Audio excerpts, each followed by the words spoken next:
ya kalli ma'u kamar zai fashe da kuka. Na gode ma'u sai wata rana. Mun Kannywood kenan a yayin daukan shirin Garwashi, wato Garwashi shirin bayan fage.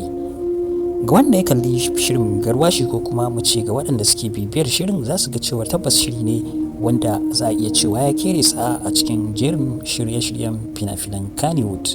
Domin kuwa shiri ne wanda yake da izina, yake da faɗakarwa, nishaɗantarwa da kuma ilmantarwa duka a ciki. Idan ɓangare ne na nishaɗi za ku ga akwai nishaɗi da akan saka a gurare daban-daban wanda idan ka kalla za ka samu nishaɗi har ma ka yi dariya. Sannan akwai guri wanda yake na damuwa, haka in ka kalla za ka iya jin wannan, ko kuma tausayi misali game da ita rayuwar wato ma'u. Abubuwa da dama sun faru da ita wanda a iya cewa na kaddara ne, kuma ta yi haƙuri, ta jure, kuma akwai yiwuwar cewar a gaba za ta girbi wannan haƙurin da ta yi na jure wannan kaddarar da ta same ta. Tun daga lokacin da mijinta ya rasu an ga cewar ta shiga abubuwa gurare kala-kala, kaddara kala-kala, ƙarshe ma har ta auri wanda yake da cutar kanjamau, amma hakan Allah ya kare ta kuma ta fito. Haka ta yi soyayya da mutane kala-kala waɗanda duk kowanne sai an fara sai ɓangaren mahaifiyarsa sai ta nuna ba ta so, sakamakon ziga da mutane suke yi a kanta, a ce mata mazinaciya, a ce mata ba ta da tarbiyya, a ce mata tana da cutar kanjamau. Babu abin da ba a gaya mata ba a cikin shirin Garwashi. Karan gidan su Gaddafi kuma a iya cewa wani gida ne mai wani irin yanayi na lalacewar tarbiyya.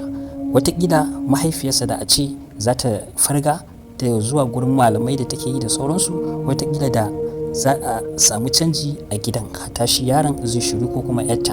Amma me idan kuka duba shirin za ku ga cewa da zarar abu ya faru ba a tsayawa a yi tawakkali, a'a sai a tafi gurin malami. Da zarar an je gun wancan malamin an ji abin ya canza sai a koma wani gurin malamin. Kawai da zarar matsala ta shigo kawai sai a ce a tafi gurin malami, wato boka nake nufi ba malami ba, wanda su sukan kira shi da malami ga waɗanda suke zuwa guraren bokaye.